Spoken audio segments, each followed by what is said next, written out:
தமிழகம் முழுவதும் வரைவு வாக்காளர் பட்டியலை எஸ்ஐஆர் பணிகளுக்கு பின்பாக தற்பொழுது அந்தந்த மாவட்ட ஆட்சித்தலைவர்கள் வெளியிட்டு வருகின்றனர்.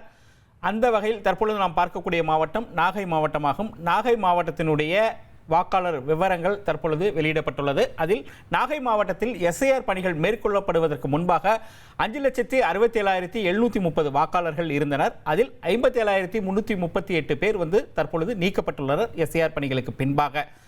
தற்போதைய நிலவரப்படி நாகை மாவட்டத்தினுடைய வாக்காளர்கள் 5,10,392 பேர் என தேர்தல் ஆணையம் வரைவு வாக்காளர் பட்டியலில் தெரிவித்துள்ளது.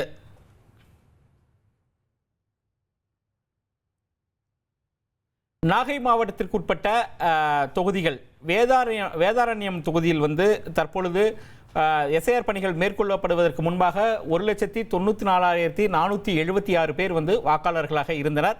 எஸ்ஐஆர் பணிகள் மேற்கொள்ளப்பட்ட பிறகு 13,661 பேர் வாக்காளர் பட்டியலிலிருந்து நீக்கப்பட்டுள்ளனர். வேதாரண்யம் தொகுதியில் தற்பொழுது 1,80,815 பேர் வாக்காளர்கள் என தற்பொழுது தேர்தல் ஆணையம் கண்டறிந்துள்ளது. அதற்கு அடுத்தபடியாக கீழ்வேலூர் தொகுதியில் எஸ்ஐஆர் பணிகள் மேற்கொள்ளப்படுவதற்கு முன்பாக 1,77,860 பேர் வாக்காளர்களாக இருந்தனர். எஸ்ஐஆர் பணிகளுக்கு பின்பு 14,262 பேர் வாக்காளர் பட்டியலிலிருந்து நீக்கப்பட்டனர். தற்பொழுது 1,63,598 பேர் வாக்காளர்கள் என கீழ்வேலூர் தொகுதியில் தேர்தல் ஆணையம் கண்டறிந்துள்ளது.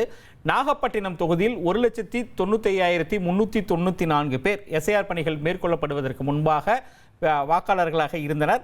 எஸ்ஐஆர் பணிகள் மேற்கொள்ளப்பட்ட பிறகு 29,415 பேரை வாக்காளர் பட்டியலிலிருந்து தேர்தல் ஆணையம் நீக்கிவிட்டது. தற்பொழுது நாகப்பட்டினம் தொகுதியில் 1,65,979 பேர் வாக்காளர்கள் என தேர்தல் ஆணையம் கண்டறிந்துள்ளது. இனி செல்லும் இடமெல்லாம் செய்தி. தந்தை டிவியின் வாட்ஸ்அப் சேனலை ஃபாலோ பண்ணினா செல்ல இருக்கும் இடமெல்லாம் செய்தி. இதோ QR கோட் இப்பவே ஸ்கேன் பண்ணுங்க, ஃபாலோ பண்ணுங்க.